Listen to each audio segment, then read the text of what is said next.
Queridos irmãos, saúdo a todos com a graça e a paz do Senhor Jesus.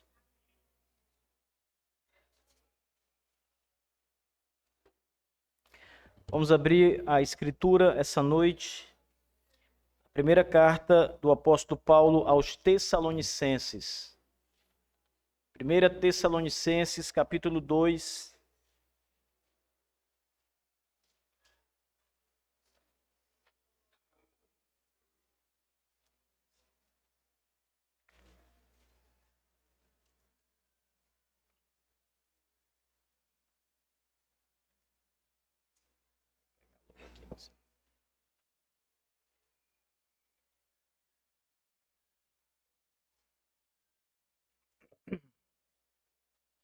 Primeira Tessalonicenses, capítulo 2,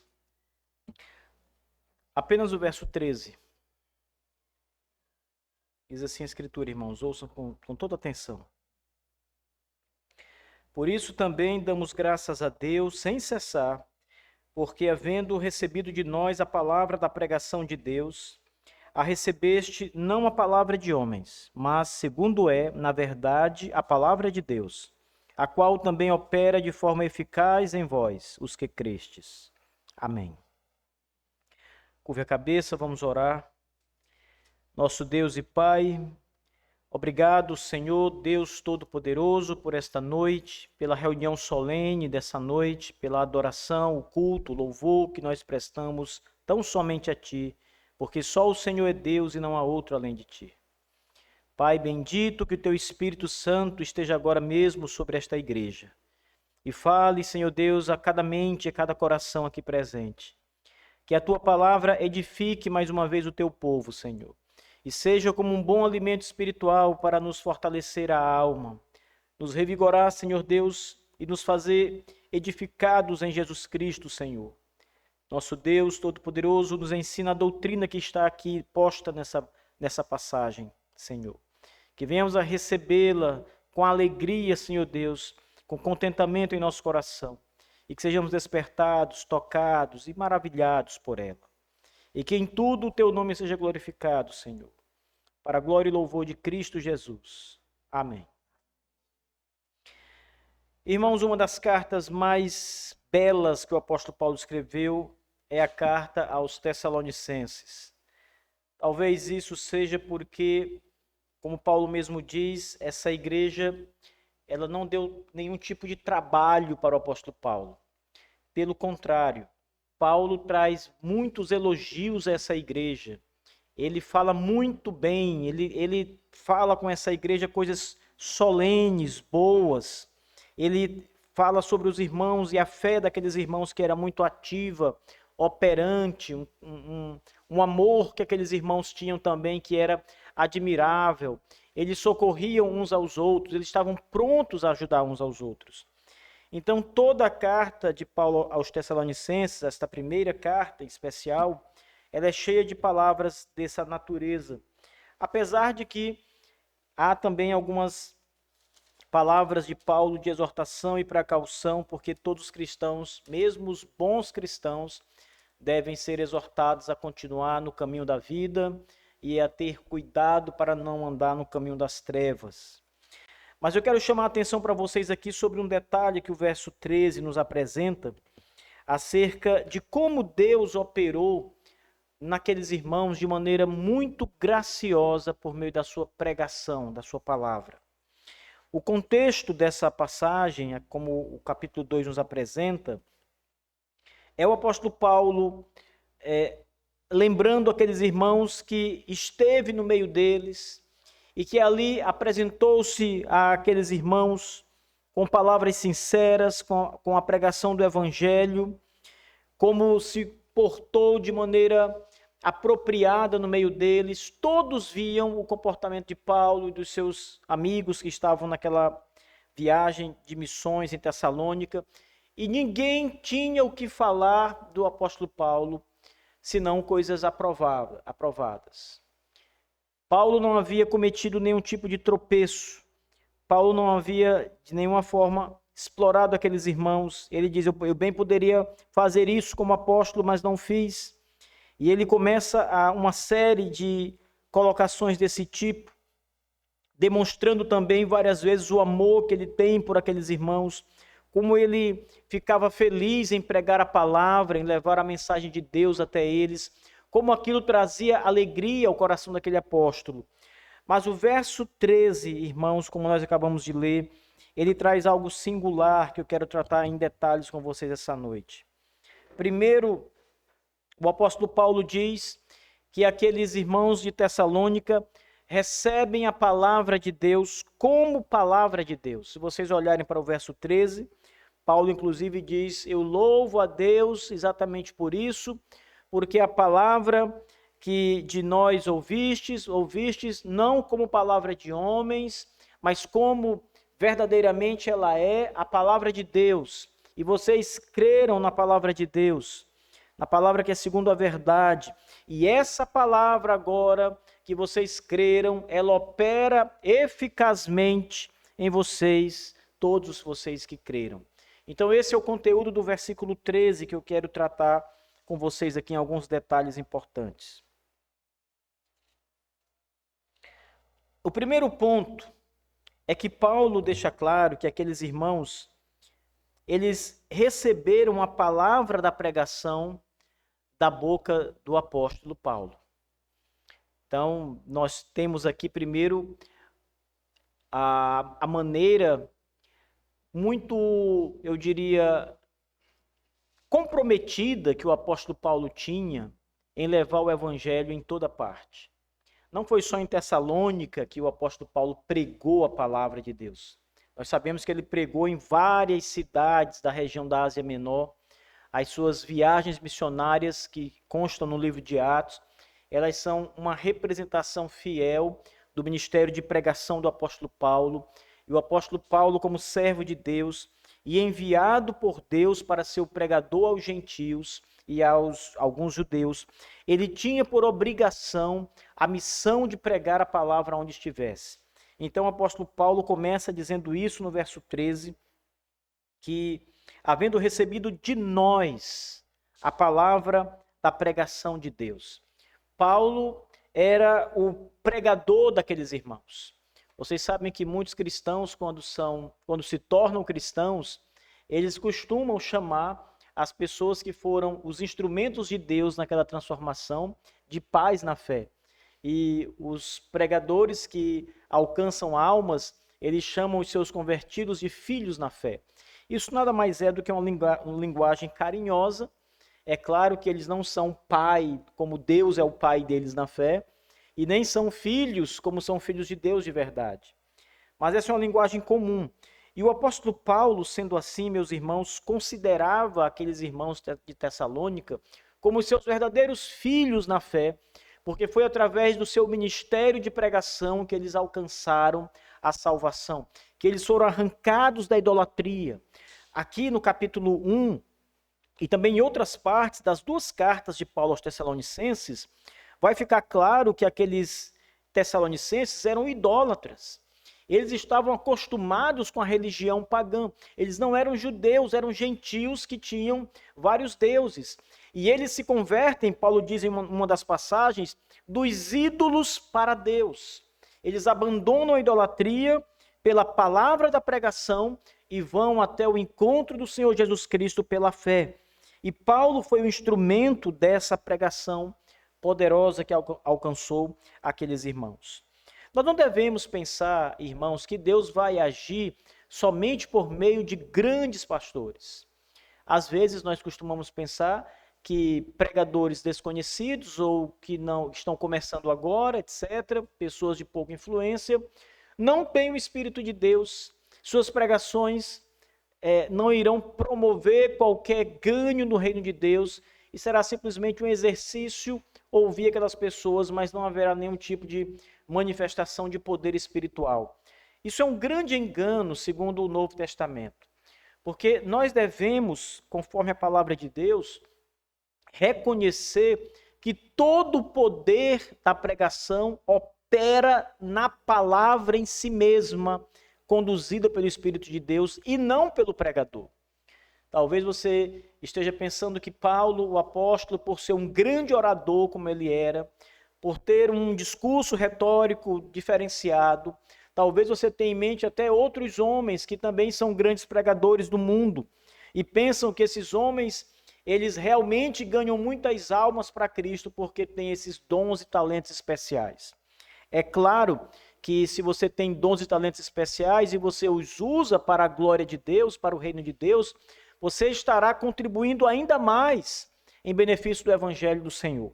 Mas é muito claro, mais claro ainda nas Escrituras, que todo o poder opera na palavra de Deus. É o evangelho, é a palavra de Deus quem opera.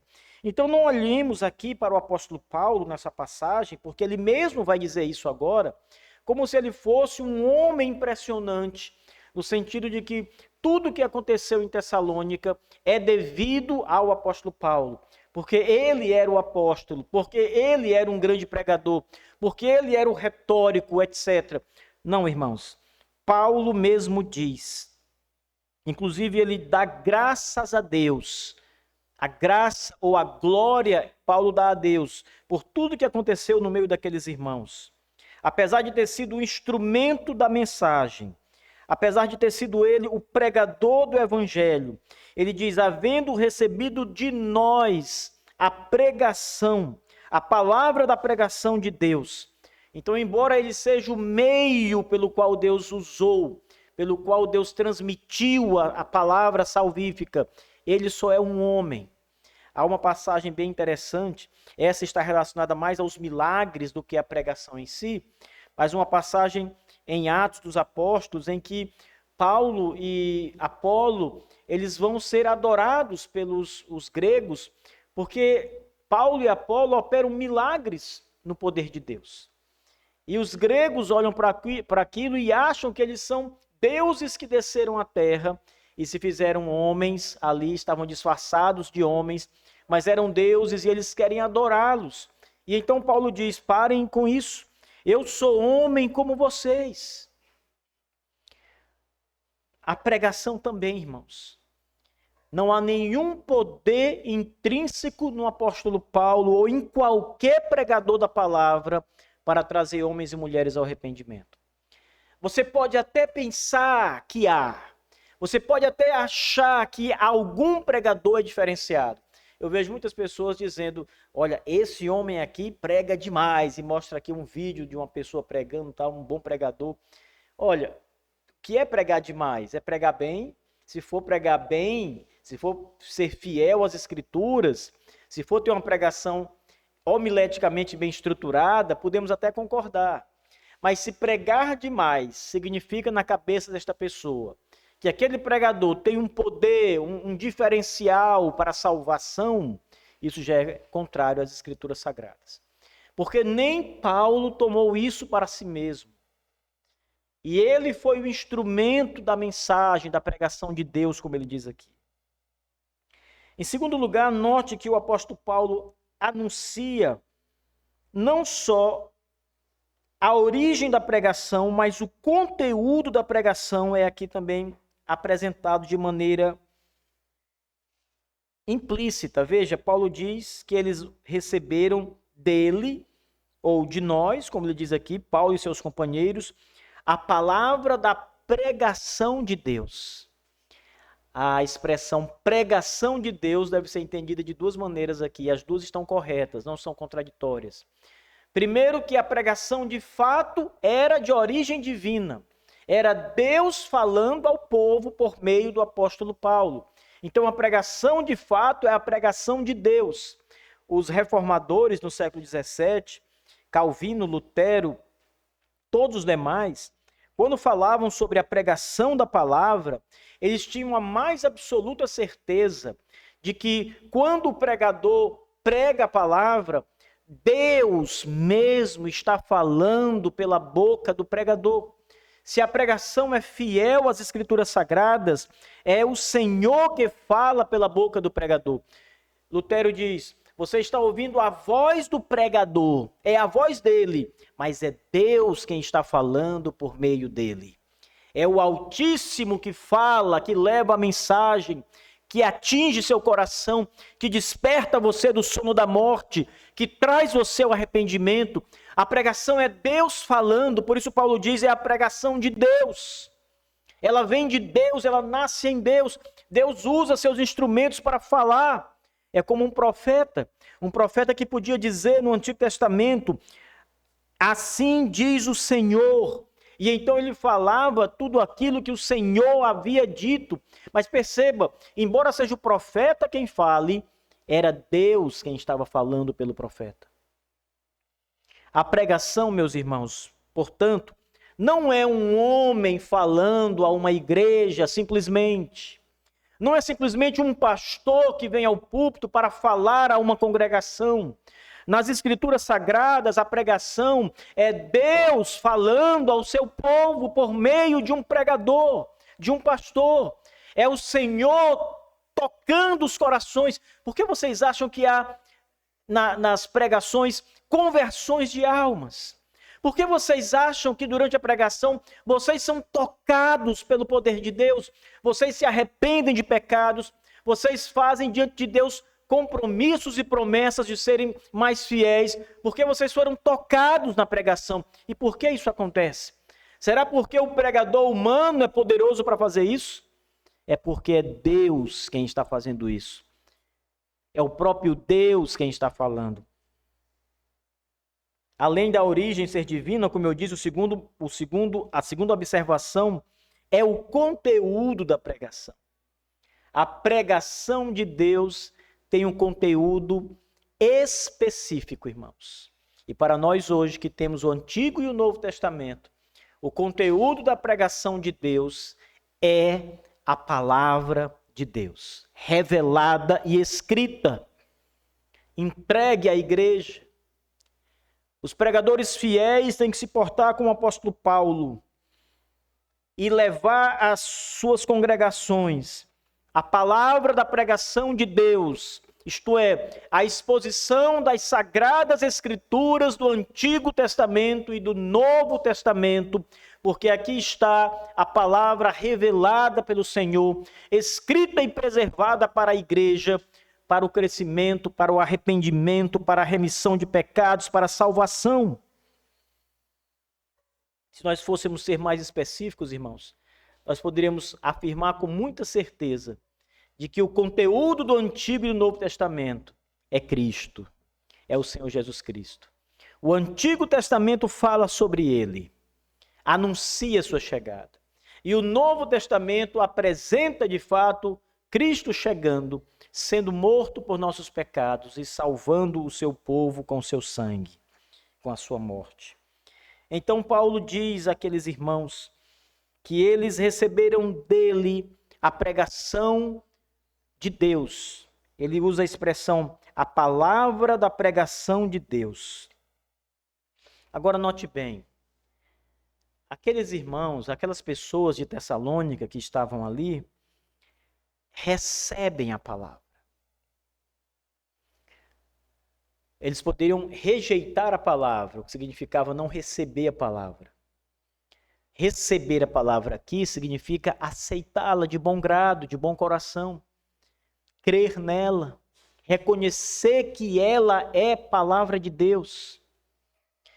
Quando Paulo pregou aquelas pessoas, irmãos, que não eram cristãos até então, eram idólatras, eles receberam a palavra que Paulo pregava como de fato, Paulo diz, como de fato é palavra de Deus. Eles não negligenciam as Sagradas Escrituras. Todas as vezes, irmãos, veja bem, todas as vezes que nós recusamos no nosso íntimo, eu estou falando com nós cristãos, nós recusamos o nosso íntimo, a pregação da Escritura, seja uma parte dela. Talvez você não concorde com algo que o pastor disse, talvez você não concorde com uma certa doutrina que é ensinada, mas se tudo isso é Escritura sendo pregada, sendo exposta para você, e você simplesmente não concorda com ela, não a recebe, você está deixando de receber a palavra de Deus, o que é pecado. Não pense que quando alguém prega o evangelho e alguém recusa o evangelho, isso não é pecado, isso é pecado. Deixar de crer no evangelho é pecado. Rejeitar a pregação do evangelho é pecado. Não pense que pecado é mentir, é apenas mentir. Pecado é roubar, pecado é enganar, pecado é cometer crimes. Tudo isso é pecado. Mas deixar de receber a palavra também é pecado. Rejeitar a palavra é pecado.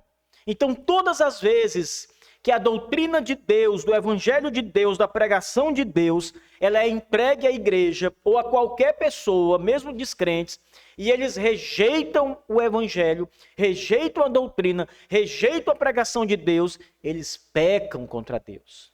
Não foi o caso dos Tessalonicenses, irmãos, porque Paulo diz que eles receberam a palavra. Aqui já seria suficiente para nós entendermos que Deus operou neles. Já seria suficiente aqui para todo um bom calvinista entender que houve uma operação grandiosa no coração daqueles homens e mulheres para eles receberem a palavra de Deus. Faça o teste, meus irmãos. Por que você às vezes fala de Cristo para as pessoas descrentes e elas não recebem a palavra? Você tenta, você lê uma passagem, você explica a passagem, mas elas simplesmente não querem saber. Elas não recebem essa mensagem, elas não gostam daquilo, não atrai a atenção delas. Por que com os Tessalonicenses foi diferente? Por que com você foi diferente? Porque houve certamente uma operação poderosa, enquanto Paulo pregava a palavra, Deus falava pelo apóstolo Paulo e falava diretamente ao seu coração.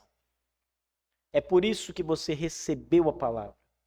Porque houve uma força maior que venceu a sua incredulidade, que abriu seus olhos, seus ouvidos, sua mente para a palavra de Deus e fez com que você a compreendesse, a tomasse para si mesmo, a recebesse.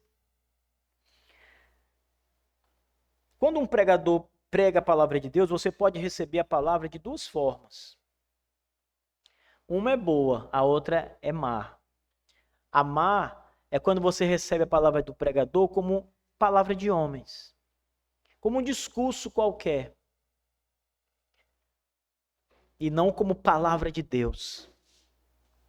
Então você pode muito bem, por exemplo, sair de um culto ou de algum lugar em que a pregação do evangelho está acontecendo e você pode sair admirando o pregador, falando dos dons e talentos naturais dele, falando sobre a retórica, como eu disse agora há pouco, falando sobre a sua eloquência, como ele fala tão bem, falando sobre o tom da sua voz, qualquer coisa que chamou sua atenção.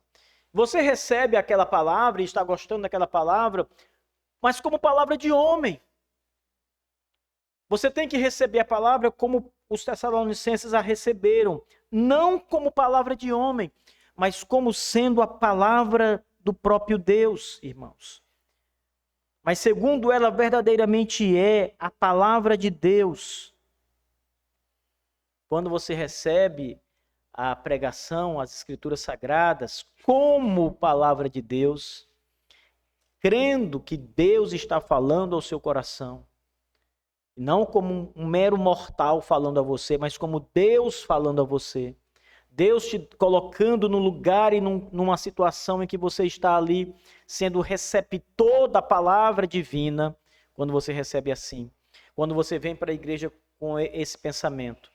Hoje eu vou me sentar para ouvir Deus falando comigo. Não o pastor. O pastor é o instrumento. Mas Deus vai falar pelo pastor, com a voz do pastor, mas Deus fala.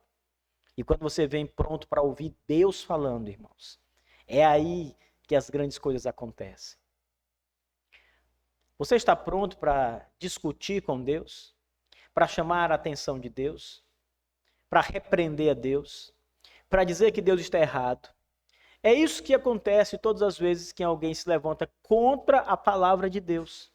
Como eu disse agora há pouco, quando alguém rejeita a doutrina ou parte dela, você se levanta contra o próprio Deus, irmãos.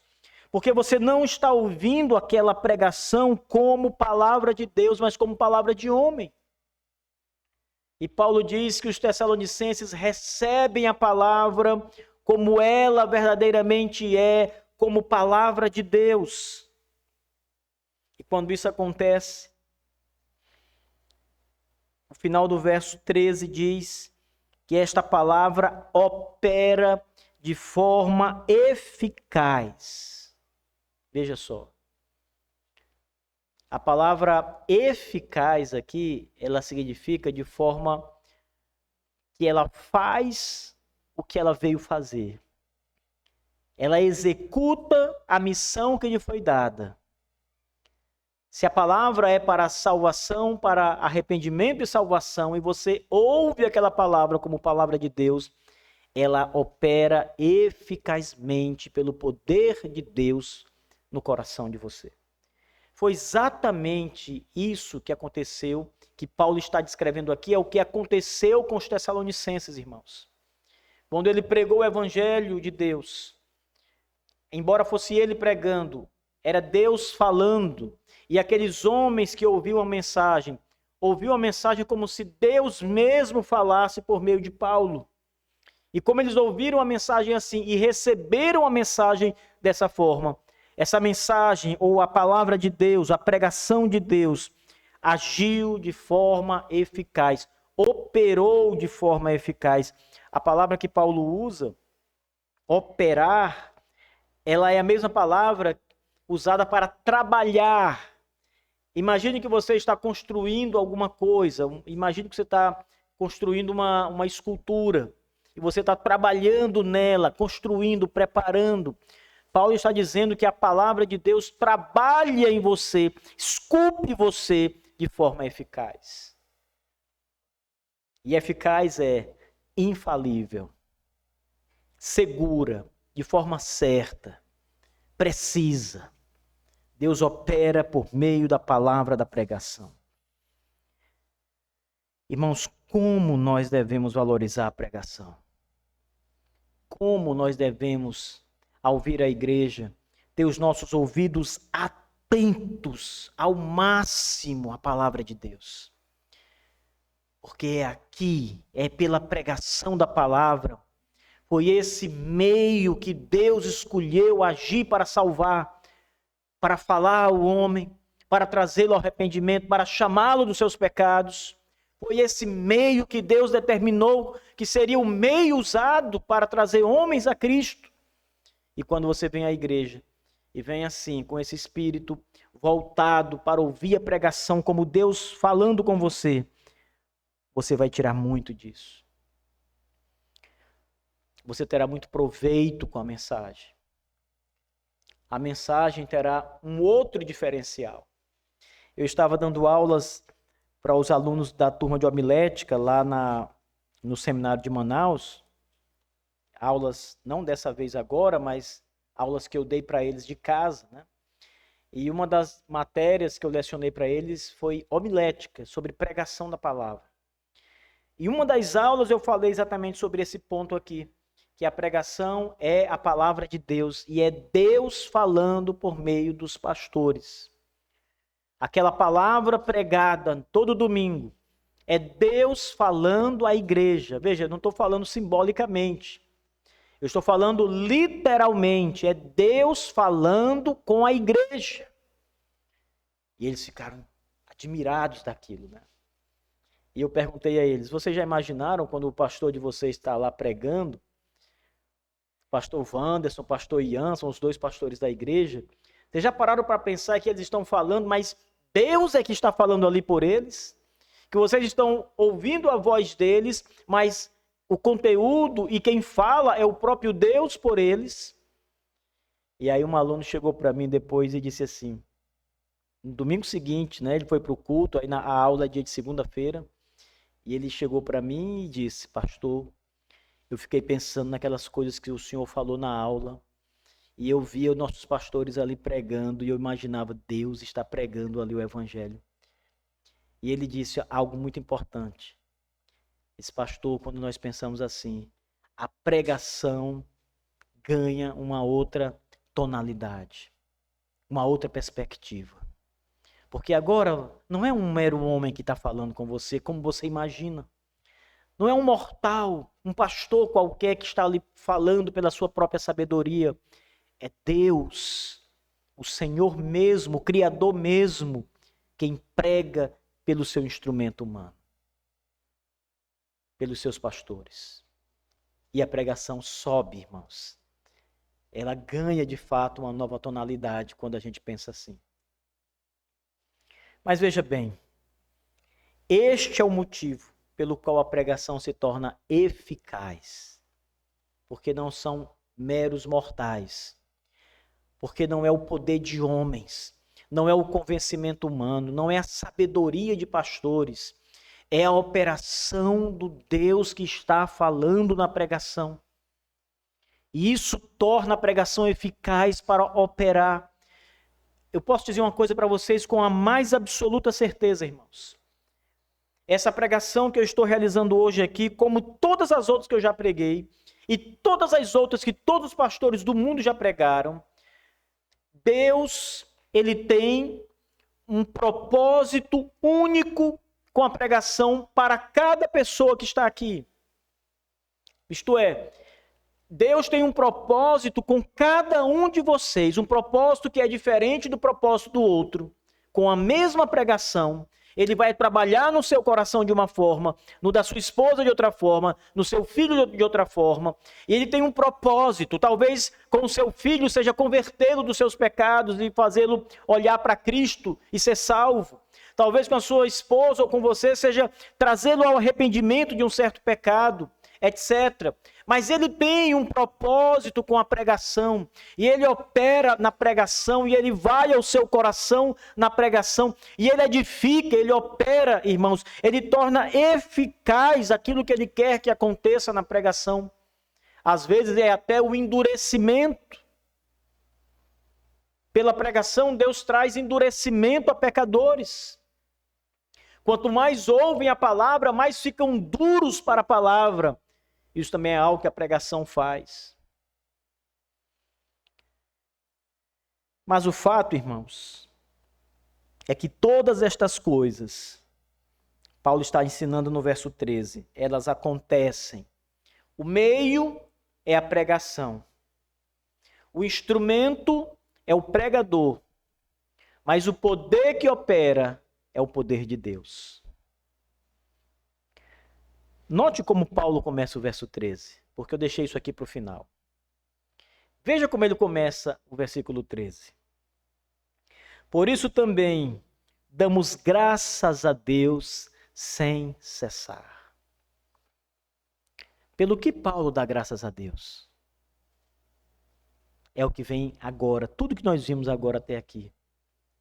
Ele dá graças a Deus porque os tessalonicenses recebem a pregação de Deus como verdadeiramente ela é, a palavra de Deus. Ele dá graças a Deus porque a pregação opera no coração deles de modo eficaz para transformá-los, salvá-los, torná-los novas criaturas, homens e mulheres regenerados, seguidores de Cristo Jesus, que abandonaram a idolatria para seguir o Salvador crucificado. Mas por que Paulo dá graças a Deus, irmãos? Se não fosse a ação divina na pregação, se a pregação dependesse da oratória, se a pregação dependesse do homem em si, se a pregação dependesse de você e sua sabedoria, Paulo não precisava dar graças a Deus. Ele tinha que agradecer você, ele tinha que agradecer o pregador, o talento do pregador, mas nunca dar graças a Deus. Mas é exatamente isso que ele faz.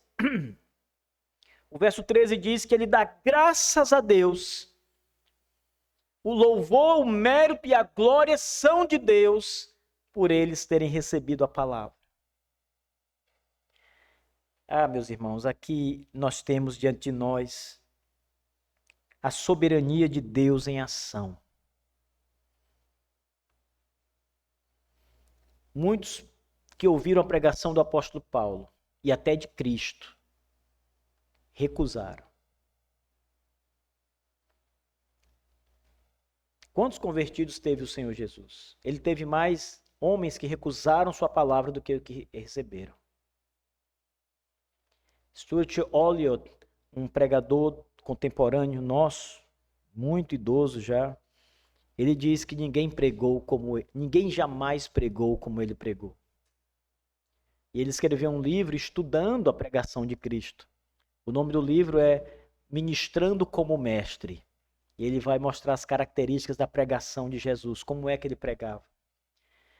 E de fato ele era o Senhor, sem erro, o Filho de Deus, em carne, Deus em carne, aquele que conhece toda a Escritura, que tem todo o poder e autoridade. Mas muitos homens rejeitaram a palavra de Cristo, irmãos. Porque aqui o que Paulo está nos ensinando é que essa operação graciosa que acontece durante a pregação da palavra, ela depende de Deus. Depende exclusivamente e totalmente de Deus agir. Vou dar um exemplo para vocês aqui. Imaginem que quando Paulo esteve diante dos Tessalonicenses, ele estivesse sem o Espírito de Deus, sem o Espírito Santo, e ele pregasse as mesmas palavras para as mesmas pessoas, mas o Espírito estivesse ausente, o Espírito não estava ali, quantos convertidos haveria? Não haveria convertidos. Deus não teria falado pelo apóstolo Paulo, o Espírito não teria agido no coração das pessoas. Então é preciso, irmãos, para que a gente entenda de uma vez por todas que o poder está na pregação e não no pregador, que a palavra ela seja encaminhada às pessoas pelo próprio Deus, pelo Espírito de Deus. Se a palavra for sozinha, se a palavra for vazia, não há conversão. Nenhuma conversão. É por isso que Deus, na sua soberania e no seu poder, ele determina salvação aos seus eleitos. E no auditório em que há centenas de pessoas, algumas ali são eleitas de Deus e chamadas por Deus para a salvação naquele dia, essa pregação ela vai atingir exatamente aqueles corações ali. E vai despertar aqueles corações ali para a salvação.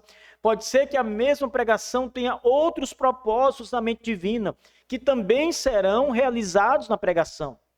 Talvez muitos crentes serão fortalecidos no Senhor, edificados no Senhor, receberão ali poder do Espírito Santo para continuar a jornada com mais fé. Talvez alguns homens comecem a ser tocados ali de uma certa forma. Deus os deixa pensativos, reflexivos, mas a pregação fará exatamente o que Deus ordenou que ela faça. Se Deus estiver fora da pregação, não há, irmãos, o que comemorar. Será meras palavras humanas. Ou palavras de Deus, se ele lê as Escrituras Sagradas, sem o poder operador, o poder do Espírito Santo. O chamado eficaz, a doutrina do chamado eficaz ensina que quando a pregação é lançada, junto com ela vai o Espírito de Deus chamando eficazmente aqueles que ele quer chamar. Então tem alguém do seu lado que foi chamado pelo poder de Deus na pregação, enquanto o outro que está do seu outro lado, nada aconteceu com ele. Porque com ele chegaram as palavras, mas não chegou o poder eficaz, a operação eficaz. Chegaram apenas conteúdos, mensagem, mas não a palavra poderosa com o Espírito Santo. Então o que Paulo está aqui dizendo, no começo do verso 13, é que tudo o que aconteceu com eles, o fato de receberem a palavra, crerem, o fato de Deus operar neles poderosamente, é porque o Todo-Poderoso decidiu agir no meio deles e salvá-los. As pessoas que ouviram a pregação em Tessalônica, nem todos creram, irmãos. Mas Paulo está se dirigindo àqueles que creram aqui. a igreja de Tessalônica. Mas quando ele pregou para muita gente. Ele falou com várias pessoas. Algumas creram. Algumas foram chamadas por Deus, tocadas pelo Espírito Santo, e são a igreja de Tessalônica.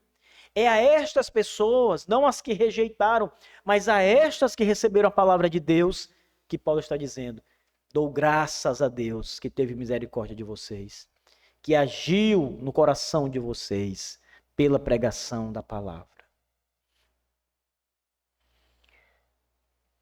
Nas Escrituras Sagradas, provavelmente, Paulo seja a pessoa que mais trata do tema pregação. Nas suas cartas, no livro de Atos, nas descrições de Atos, Paulo confiava muito, irmãos, na pregação da palavra. E se há algo que pode mudar o mundo e trazer homens a Cristo, ainda é a pregação da palavra de Deus. Não tente outra coisa. Não use de sua sabedoria para tentar converter pessoas. Somente o poder de Deus pode fazer isso. E esse poder de Deus, ele o envia pela pregação da sua palavra, quando quer, soberanamente. Quem dera, todas as vezes que nós pregássemos, almas se convertessem. Mas não é assim. Depende de Deus.